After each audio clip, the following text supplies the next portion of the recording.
Hello, my name is Austin, and this is Go Access, a YouTube channel dedicated to access in higher education and disability rights.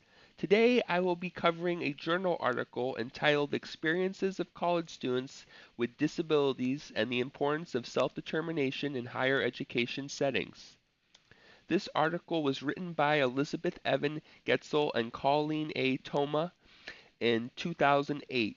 The article analyzes focus groups of students in 2 and 4-year colleges exploring self-determination skills.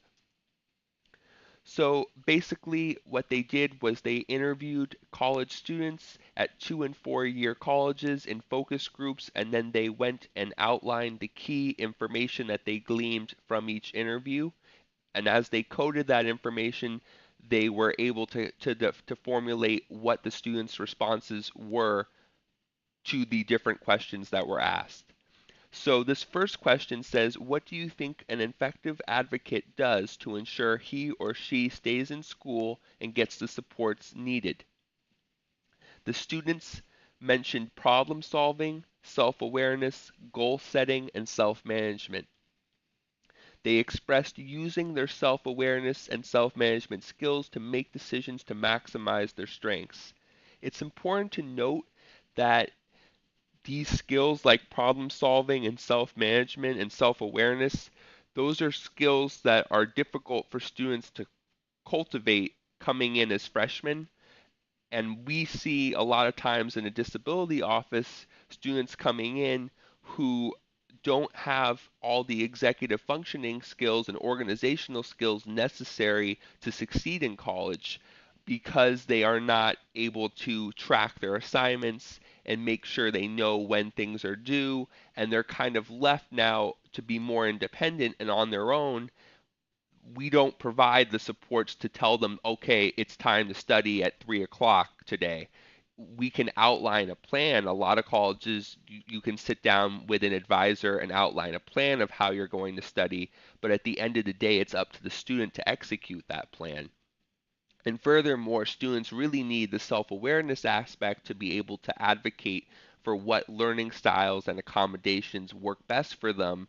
And sometimes they're not aware of what those best accommodations and learning preferences are, and they also are used to accommodations that maybe aren't offered at college. So going from high school to college, because you can't make changes that fundamentally alter the course curriculum, a lot of students can come in used to accommodations like we're going to cut half the test and you're just going to answer 50 multiple choice questions instead of 100, which is not a valid option for a college or university because that impacts the academic integrity of the class. So keeping some of those things in mind. Question number 2 was, what advocacy or self-determination skills do you think are absolutely essential to staying in college and getting the supports you need? What was listed was seeking services from the DSS office and college services available to all students, forming relationships with professors and instructors, developing support systems on campus with friends, support groups, and the DSS office, gaining self-awareness and understanding of themselves to persevere. So, what's clear about this is that a lot of students struggle making all of those things that they're listing as essential. I would say that there are students who graduate who have not formed good relationships with their professors, who just showed up to class, took notes, and left. But students with disabilities are saying it's essential to form those relationships and to be self aware and to have good relationships and really use the services that the college is providing. And not every student does that. So they say that you need to do all these things to graduate if you're a student with a disability. That means that you have a lot of extra work and self development that you need to really have done in order to succeed. The students feel that those skills are necessary, again, as I'm saying, to avoid dropping out.